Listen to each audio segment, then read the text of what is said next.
Come on, let's do a master cylinder together. First thing we're gonna do is take our new master cylinder, fill it up with some brake fluid, bench bleed it. You attach little ports where the brake lines go with hoses back up to your fluid. Press this piston in and out. If you do it without anything here, it's gonna shoot brake fluid all over.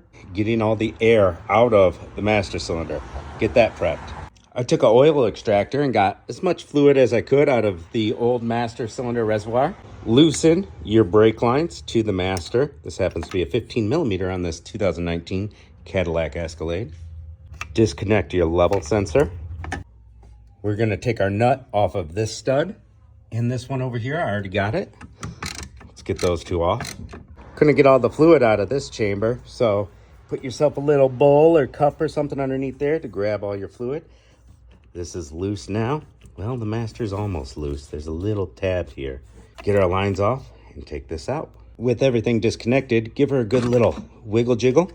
And there we go, bada boom. We're gonna keep these two little plugs the master came with right here so we don't spill any fluid while we're putting it in. Make sure you got your washer here and your surface on your brake booster is clean. We're gonna go ahead and slide the new master on. Let's put this happy little clip where he belongs, right here. Grab our nuts and start those. One more time for the ladies. We'll tighten up our lines here. Get our nuts tight on both sides. Clip this wiring harness back in. Nice and tight.